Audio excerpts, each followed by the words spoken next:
Thank you and hello from London. When I spoke last week, there was only 3 significant weekly technical patterns I commented upon, down 1 from the previous week's 4. I intimated at the time that this sort of thing could not continue, plus I would also have the monthly key reversals for October to look at this week as well.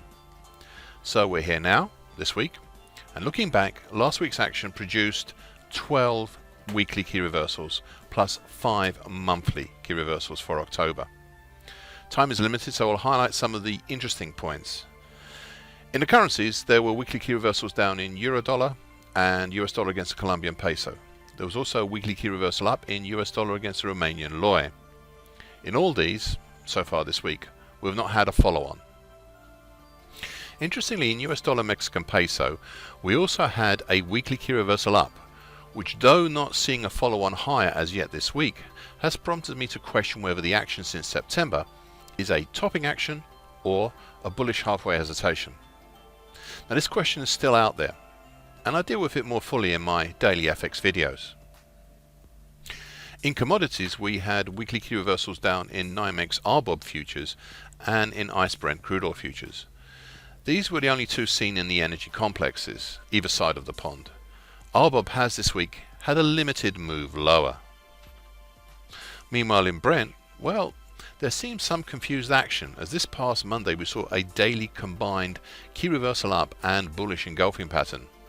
Then yesterday, schizophrenically, the ante was increased once more by the action making it day 2 in a 2-day descending hawk pattern, a pattern usually seen as a bearish reversal. Today so far, well, the market seems to be more in line with the 2-day bearish reversal pattern rather than the earlier single bullish pattern on Monday. Next was New York coffee, which was a weekly key reversal up, but in reality looks like a possible sideways action. Monday saw a follow-on higher, but this has been limited by the broken upper time currently at 213.85 of the August to September bullish Andrews pitchfork. There's more on this in my weekly coffee video from Monday. I now move on to 2 significant freight indexes. We had weekly key reversals down in both the Baltic Exchange's HandyMax index and the Panamax index. In the HandyMax index, we've had the first significant drop for many months. It was a drop of about 4.6% during last week. This week, it has had a strong follow-on lower to the earlier weekly key reversal down, and we're now down about 9.8% from Monday last week's peak, and the decline has seemingly been accelerating. In the Panamax index, the drop was more acute. A drop last week of about 11%, with a further follow-on lower this week, for a total of about 18.8% drop since Monday last week. Now keep these indexes in mind, as another will crop up shortly. Finally, for the weeklies, I'd like to leave you with a conundrum.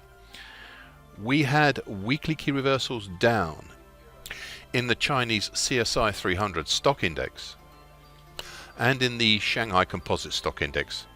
So far, all well and good, as it goes. However, in the Chinex Composite Stock Index, we had a contrary weekly key reversal up. The odd thing is that all these indexes have had follow-on actions this week so far, both down, and in the case of the CSI 300 and the Shanghai Composite, and up, as in the case of the Chinex. Now I can understand rotation, that's no problem with that, and maybe 2 out of 3 pointing in one direction. However, when you have 2 making weekly key reversals down and a third making a weekly key reversal up, well, there seems to be more going on here than just rotation. Okay, that covers the weeklies. I'd now like to take a look at the monthly key reversals we saw in October. In the currencies, we had monthly key reversals down in US dollar against the Israeli shekel and the US dollar against the Swedish krona.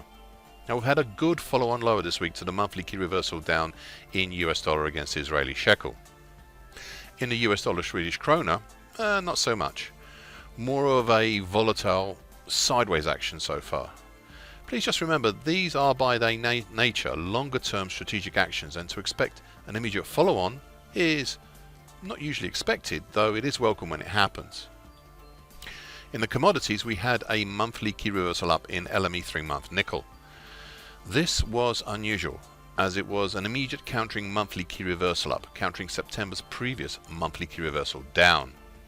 Now, I have detailed this further in yesterday's metals video, especially how the dominant pattern in nickel now seems to possibly be a huge, really huge diamond formation stretching from late June this year all the way until the end of January next year. The developments of this will be interesting to watch, especially to see if it will be either a diamond top or diamond continuation pattern. The next is a pair of stock indexes. We had monthly key reversals up in both the Nasdaq Composite Index and the Nasdaq 100 Index. What was unusual about both was that they were simultaneously immediate countering monthly key reversals up.